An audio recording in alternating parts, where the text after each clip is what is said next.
आज से 7000 साल पहले प्राचीन मेसोपोटामिया में सुमेरियन सभ्यता रहती थी। वो सभ्यता उस जमाने में काफी उन्नत और आगे थी। उनके शहरों की रचना काफी जटिल थी।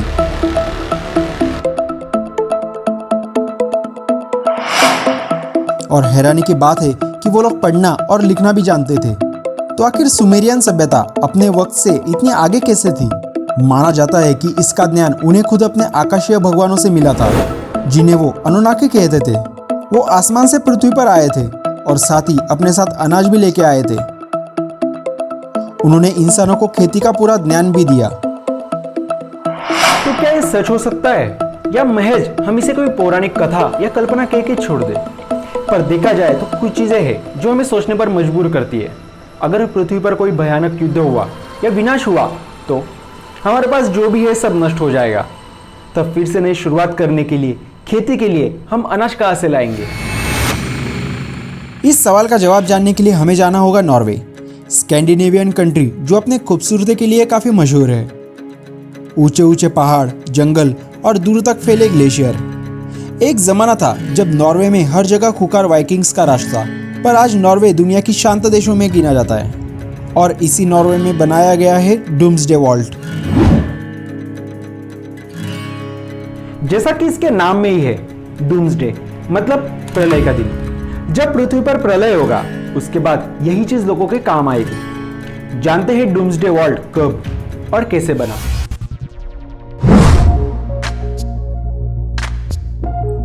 इसका पूरा नाम है स्वालबोर्ड ग्लोबल सीड वॉल्ट, जिसे डूम्सडे वॉल्ट के नाम से भी जाना जाता है। यह एक सीड स्टोरेज फैसिलिटी है। इसका मकसद है पृथ्वी पर आपदा होने पर, फिर चाहे वो प्राकृतिक हो या इंसानों की वजह से हुई हो, किसी भी हालत में अनाज को सुरक्षित रूप से रखना। ये वॉल्ट 2008 में बनकर तैयार हुआ था। इसमें बहुत अंतर्राष्ट्रीय संस्थानों का योगदान था, जिसमें से मुख्य है international system for conserving plant genetic diversity, और इसे गाइड कर रहा है the UN organisation for food and agriculture. इसका पूरा कामकाज यूनाइटेड नेशन की देखरेख में होता है। ये वॉल्ट समुद्र तल से 130 मीटर की ऊंचाई पर पहाड़ खोद के जमीन के अंदर बनाया गया है, जो कि स्पिट्सबर्गन में है। ये नॉर्वे के स्वालबोर्ड आर्किपेलागो का भाग है। इसे बनाने में कुल $9 मिलियन की लागत आई है और इस रकम को पूरी तरह से दिया है नॉर्वे की गवर्नमेंट ने।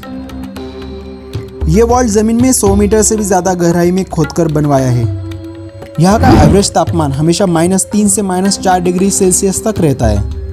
जहाँ बीजों को रखा जाता है वहाँ का तापमान -18 डिग्री सेल्सियस रहता है। जमीन के अंदर कुल 3 हॉल बने हैं और हर हॉल में 1 से 5 मिलियन बीज हम रख सकते हैं। मतलब इसकी टोटल कैपेसिटी हुई 4.5 मिलियन। एक तरह से ये जीन बैंक की तरह काम करते हैं। दुनिया में कोई भी यहाँ पे अपने सीड सैंपल रख सकता है और इसके लिए इनसे कोई भी पैसे नहीं लिए जाते। ये बिल्कुल फ्री ऑफ कॉस्ट होते हैं। बस वहाँ सीड्स रखने के लिए कुछ कंडीशंस का ध्यान रखना पड़ता है। उनके स्टैंडर्ड के हिसाब से हमें उसे बॉक्स में पैक करना होता है, जिसे ब्लैक बॉक्स कहते हैं।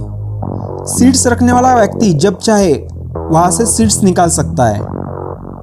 इस वॉल्ट को पूरी तरह से मैनेज करने का काम नॉर्डिक जेनेटिक रिसोर्सेज सेंटर यानी नॉर्डजेन को दिया गया है। वॉल्ट में गेहूं और चावल के 1.5 लाख नमूने, जो कि 80,000, ज्वार के 50,000 से ज्यादा, मकई के 35,000 से ज्यादा, सोयाबीन के 25,000 से ज्यादा और आलू, मूंगफली, राई के 10,000 से 20,000 बीजों के नमूने हैं। पर क्या कभी इन बीजों को निकालने की जरूरत पड़ी है? 2012 में ऐसा हुआ था। युद्धग्रस्त सीरिया से 2012 में जमा किए गए बीज स्वालबोर्ड ग्लोबल सीड वॉल्ट से पहली बार निकाले गए। इन बीजों ने अलेप्पो शहर के पास एक जीन बैंक में नष्ट किए गए बीजों की जगह ले ली। दुनिया में ग्लोबल वार्मिंग के चलते तेजी से तापमान में बढ़ोतरी हो रही है और इसका परिणाम ग्लोबल सीड वॉल्ट पर भी हुआ। 2016 में उच्च तापमान के कारण इसकी प्रवेश सुरंग में पानी भर जाने के बाद सीड वॉल्ट में दरार आ गई थी। नॉर्वे की सरकार ने चेतावनी देते हुए कहा कि अगर ऐसा ही तापमान बढ़ता रहा तो प्रोमोफ्रॉस्ट मतलब ठोस बर्फ पिघलकर वॉल्ट को कीचड़ में दबा सकती है और इससे मीथेन और CO2 भी तैयार होगा, जो इसके लिए घातक साबित हो सकता है। ये तो हो गई दुनिया की बात, पर क्या हमारे भारत में भी ऐसी कोई जगह बनाई है जहां हम ऐसी चीजों को रख पाए? जवाब है हाँ, हमारे पास भी एक है। समुद्र तल से 17,500 फीट की ऊंचाई पर चांगला लद्दाख में सरकार ने ऐसा ही सीड वॉल्ट बनाया है। इसे DRDO मैनेज करता है। इसकी कुल क्षमता इतनी है कि इसमें 10,000 बीज और 200 पौधों की प्रजातियां रखी जा सके। वहाँ का तापमान हमेशा -18 डिग्री सेल्सियस रहता है।